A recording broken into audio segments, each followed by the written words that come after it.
మన video thumbnail చూసిన వెంటనే కంటెంట్ ఏంటనేది కూడా మీ అందరికీ ఈ పాటికే అర్థమైపోయి ఉంటుంది.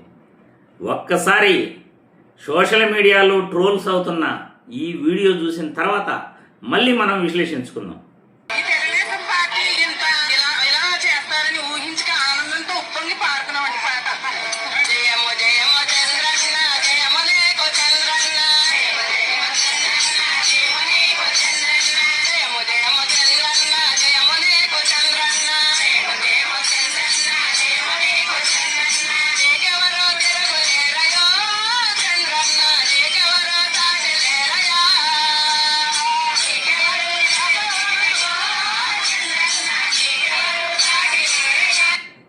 జయము జయము చంద్రన్న, ఆయిల్ మాత్రం నిల్లన్న అంటూ సోషల్ మీడియాలో వైరల్ అవుతున్న వీడియో మీరందరూ కూడా చూశారు. గతంలో పోలవరం ముందు మహిళలు కొంతమంది చంద్రబాబు పైన పాడిన పాట గత ప్రభుత్వంలో జగన్మోహన్ రెడ్డి అసెంబ్లీలో కూడా వీడియో వేసి చూపించాడు. చంద్రబాబు నాయుడికి ప్రచార ఆర్భాటాలు ఎక్కువ, కానీ పనితనం తక్కువ. ప్రజలకు చేసేది నిల్లు.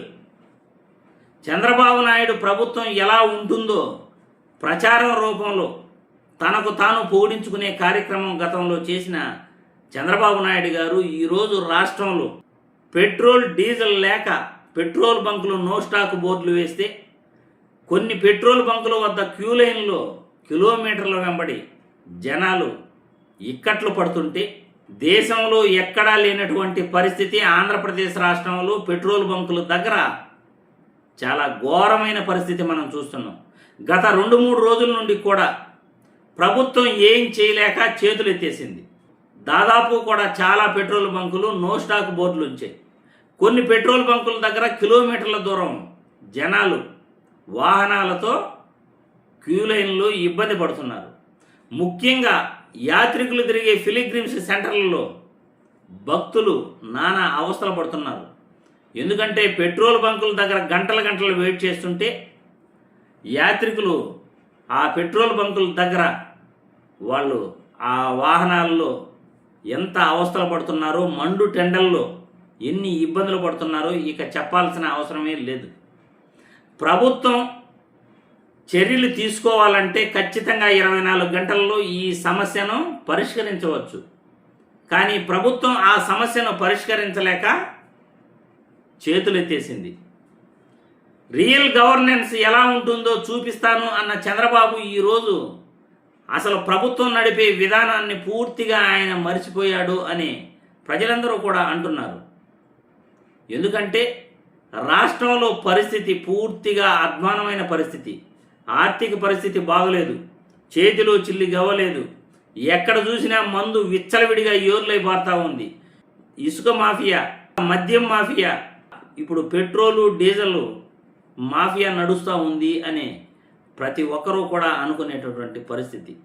ఎందుకంటే పక్క రాష్ట్రాల్లో ఎక్కడా కూడా ఇంత దారుణమైన పరిస్థితి లేదు. ఎన్ని లీటర్లు కావాలంటే అన్ని లీటర్లు పెట్రోలు డీజిల్ అక్కడ దొరుకుతూ ఉంది. కానీ మన రాష్ట్రంలో మాత్రం ఎందుకు దొరకట్లేదు? కొన్ని బంకుల్లో 100 రూపాయలకే పెట్రోల్ ఇస్తాం, 200 రూపాయలకే డీజిల్ పోస్తాం అని అంటున్నారట. దారుణంగా పిలిగ్రిమ్ సెంటర్ అయినటువంటి యాత్రికుల పుణ్యక్షేత్రం అయినటువంటి తిరుపతిలో కూడా అదే పరిస్థితి ఉంది. చాలా వరకు పెట్రోల్ బంకులు క్లోజ్ చేస్తున్నారు. కొన్ని పెట్రోల్ బంకుల దగ్గర నో స్టాక్ బోర్డులు ఉన్నాయి. కొన్ని పెట్రోల్ బంకుల దగ్గర కిలోమీటర్ల దూరం జనం ఉన్నారు. యాత్రికులు తిరుమలకు వచ్చిన వాళ్ళు ఎంత అవస్థలు పడతారో మీరే ఆలోచించుకోండి. పరిపాలన మాది గొప్ప అంటారు, కానీ ఇక్కడ చూస్తే అంత అధ్వానమైన పరిస్థితి ఏపీలో నడుస్తూ ఉంది. గతంలో పెట్రోల్ డీజిల్ ధరలపై చాలామంది చాలా గొప్పగా మాట్లాడారు ఎన్నికల్లో. కానీ ఈరోజు రాష్ట్రంలో పెట్రోల్ డీజిల్ ధరలు తగ్గకపోయినా పెట్రోల్ డీజిల్ కొరత మాత్రం విపరీతంగా ప్రజలు అనుభవిస్తున్నారు ఈరోజు గత 3 రోజుల నుండి కూడా.